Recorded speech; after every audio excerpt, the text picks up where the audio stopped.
నందమూరి అభిమానులకి పండగ స్టార్ట్ అయిందనే చెప్పాలి. ఎందుకంటే క్రిష్ ఎంతో ప్రతిష్టాత్మకంగా రూపొందిన ఈ గౌతమిపుత్ర శాతకర్ణి బాలకృష్ణ 100వ చిత్రంగా వస్తుంది.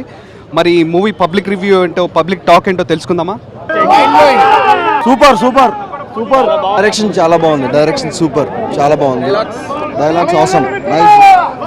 నందమూరి శకం ఆరంభం. ప్రతి తెలుగువాడు చూడాల్సిన మూవీ. జై బాలయ్య. జై బాలయ్య. మాటలు లేవు. Super hit, super hit. Direction, మాటలు అద్భుతం. అద్భుతం, చెప్పలేం. క్లైమాక్స్ ఫైట్ చాలా బాగుంది. మరో నరసింహుడిలా కనిపించారు బాలయ్య. చాలా నచ్చింది. బాగున్నాయమ్మా. Super super. సమయం లేదు. బాగుంది. గౌతమిపుత్ర శాతకర్ణి, సంక్రాంతి గౌతమిపుత్ర శాతకర్ణి. బాలయ్య బాబు నటన అపూర్వం, అద్వితీయం, అసమానం. No one can reach NBK. బాగుంది, చాలా బాగుంది. సూపర్, చాలా బాగుంది.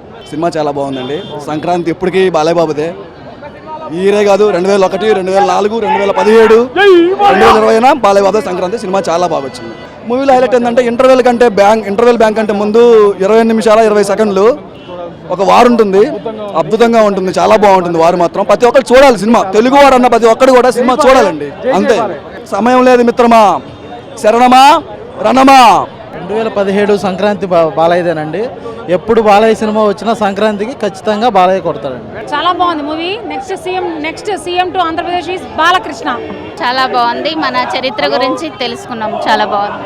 ఓవరాల్ గా చాలా బాగుంది. ఫస్ట్ హాఫ్ కానీ సెకండ్ హాఫ్ కానీ Balayya performance, solo performance, direction చాలా బాగుంది. డైలాగ్స్ అదిరిపోయినాయి. అసలు చాలా బాగుంది. యుద్ధం అంటే కేవలం కత్తి ఫైట్ లా కాకుండా అసలు శత్రు రాజ్యంలోకి ఎలా వెళ్ళాడు, ఆ గోడ దాటుకొని ఎలా అద్భుతంగా తీశారండి. అది ప్లాన్లు, అమేజింగ్ ప్లాన్లు యుద్ధంలో. సూపర్ అండి. Extra super direction, super dialogues. జై జై బాలయ్య, జై క్రిష్. ఇప్పటికీ ఉనికి చాటుకున్నాం, ఇకపై ఉనికి చాటుదాం. భారతదేశపు నూతన నిర్మాణం కోసం పరదేశపు నెట్టుతో ప్రక్షాళన చేద్దాం. దొరికిన వాడిని తరుముదాం, దొరకని వాడిని తరుముదాం. ఏది ఏమైనా దేశం మీసం మేలేద్దాం. జై బాలయ్య. ఒక హీరో ఎక్స్ట్రాడినరీ పర్ఫార్మెన్స్ చేశాడు. గుడ్ మేకింగ్ ఫిలిం అని చెప్పి వచ్చింది.